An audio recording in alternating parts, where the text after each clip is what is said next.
अस्सलामु अलैकुम प्यारे दोस्तों, आज की इस वीडियो में हम आपको शब बारात को मगरिब के बाद की 6 रकात नफिल नमाज़ों के बारे में बताने वाले हैं कि इस नमाज को आपको किस तरीके से पढ़ना है और इसकी फ़जीलत क्या है, इसकी नियत किस तरीके से आपको करनी है। तो बहुत ही इम्पोर्टेंट वीडियो है शब बारात में पढ़ी जाने वाली नमाज के बारे में। तो आप इस वीडियो को पूरा आखिरी तक लाजमी देखते रहिए और जल्दी से आप इस वीडियो को एक लाइक कर दें और चैनल को अभी तक सब्सक्राइब नहीं किया हुआ है तो जल्दी से आप हमारे इस चैनल को सब्सक्राइब कर लीजिए।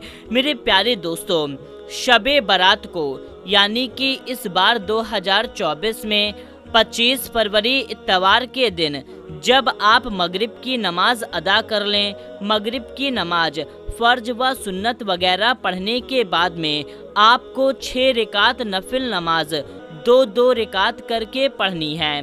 तो आपको क्या करना है कि आपको पूरी नफिल नमाज उसी तरीके से पढ़नी है जिस तरीके से आप पढ़ते हैं। बस आप 2 रकात पहले नमाज पढ़ने के लिए खड़े हो जाएं और आपको नियत पहले में इस तरीके से करनी है कि या अल्लाह, इन 2 रकात की बरकत से मुझे दर्जाए उम्र बिलखैर अता फरमा। इस तरीके से नियत करके अल्लाहु अकबर कहते हुए नियत को आप बांध लें और फिर सूरे फातिहा के बाद में आप कोई भी सूरे मिला लें और पूरी 2 रकात नमाज उसी तरीके से पढ़ना है जिस तरीके से आप नफिल नमाज अदा करते हैं। यानी कि सूरे फातिहा पढ़ने के बाद कोई सूरे मिलाएं, फिर रुकू में जाएं, सजदे में जाएं, फिर दूसरी रकात के लिए खड़े हों, फिर दूसरी रकात भी उसी तरीके से पढ़ लें।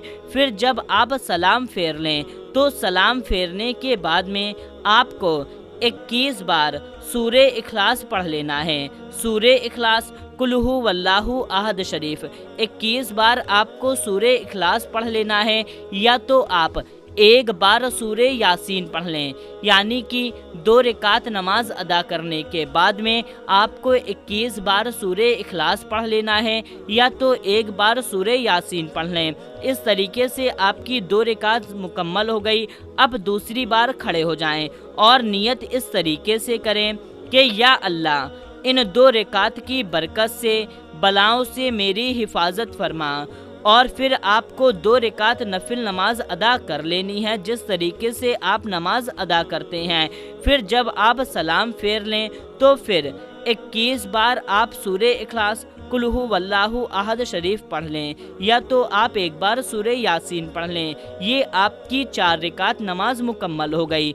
अब जब आप तीसरी बार खड़े हों 2 रकात नमाज के लिए तो आपको नियत इस तरीके से करनी है कि या अल्लाह, इन 2 रकातों की बरकत से मुझे अपने सिवा किसी का मोहताज ना कर। इस तरीके से आप नियत करें और 2 रकात नफिल नमाज अदा कर लें। नमाज अदा करने के बाद में फिर से आखिरी में आप 21 बार सूरे इखलास पढ़ लें, यानी कि कुल्हु वल्लाहु अहद शरीफ पूरी सूरत, या तो 1 बार सूरा यासीन पढ़ लें। इस तरीके से आपकी ये 6 रकात नमाज मुकम्मल हो गई। अगर आपने इन नमाज को अदा कर लिया तो इससे इंशाअल्लाह तबारक व तआला शब बारात की रात शुरू होते ही सवाबों का अंबार लग जाएगा। और इनकी फजीलतों के बारे में आपने नियत में तो जान लिया होगा कि इसकी क्या फजीलत है। तो मेरे प्यारे दोस्तों, आप शब बारात की रात में मगरिब की नमाज को पढ़ने के फ़ौरन बाद इन 6 रकात नफिल नमाज को अदा कर लें। इससे इंशाअल्लाह तबारक व तआला आपका बहुत ही ज़्यादा फ़ायदा होगा। तो मेरे प्यारे दोस्तों, आप भी इस नमाज को पढ़ें और सदका जारिया की नियत से, सवाब की नियत से इस वीडियो को ज़्यादा से ज़्यादा लोगों में शेयर कर दीजिए और हमें भी दुआओं में याद रखें। मिलते हैं तब तक के लिए। अस्सलामु अलैकुम। अल्लाह हाफिज़।